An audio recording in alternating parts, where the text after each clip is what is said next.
29 beers. 29 years ago, I was standing in somebody else's kitchen trying to earn a place in their family. Christy had brought me home for the first Christmas I'd ever spent with her parents. New walls, new traditions, the quiet pressure of wanting to be liked for the right reasons. Her mother and I were doing dishes from Christmas Eve dinner. Plates stacked, warm water, soap, that domestic rhythm you fall into when you're trying to show you're not just a guest who eats and disappears. Then Christy came in holding the phone. Not rushing, not dramatic.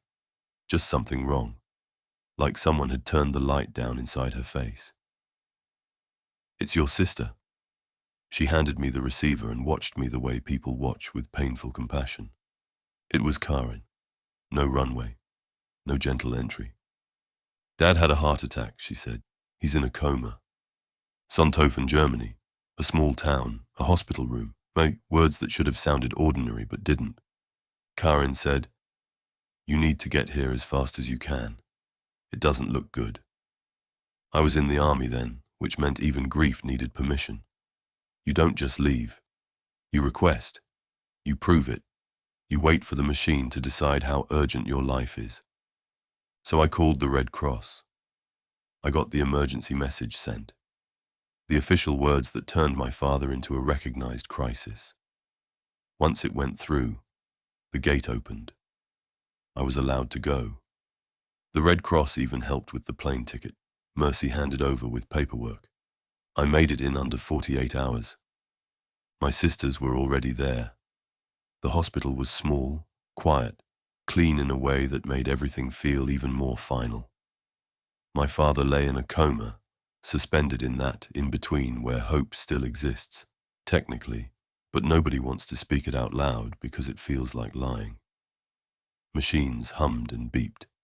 His face looked both familiar and unreachable. There weren't restrictions on visiting hours, at least not for us.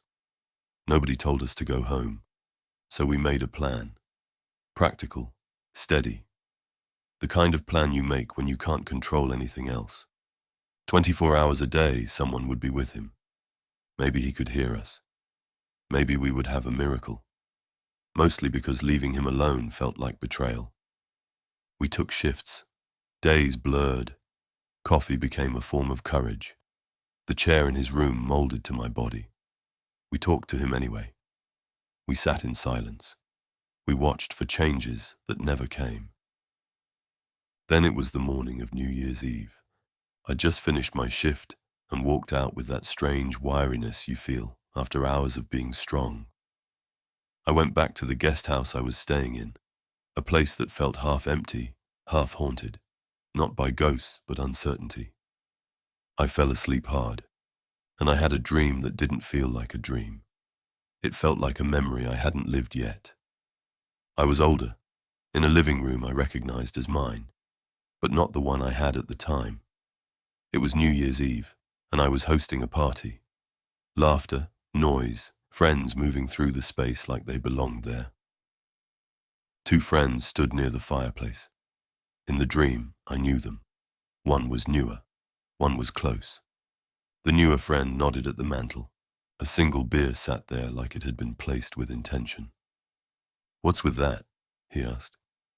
My close friend didn't smile. "That's his," he said. "Don't touch it." "Whose?" "Carl's dad," he said. "He died on New Year's Eve, years ago. Ever since then, he pours a beer and puts it up there, every year. It's for him." Then I woke up. There was knocking at the door. The woman who ran the guest house stood there with that careful expression people wear when they're carrying news they don't want to drop. "You have a phone call." I walked down the hall, still half wrapped in the dream. It was Karen again, and her voice had changed. Softer, heavier. "It's time," she said. "You need to get here. Right now." The hospital was only 2 or 3 blocks away. I threw on my shoes, grabbed a jacket, and ran.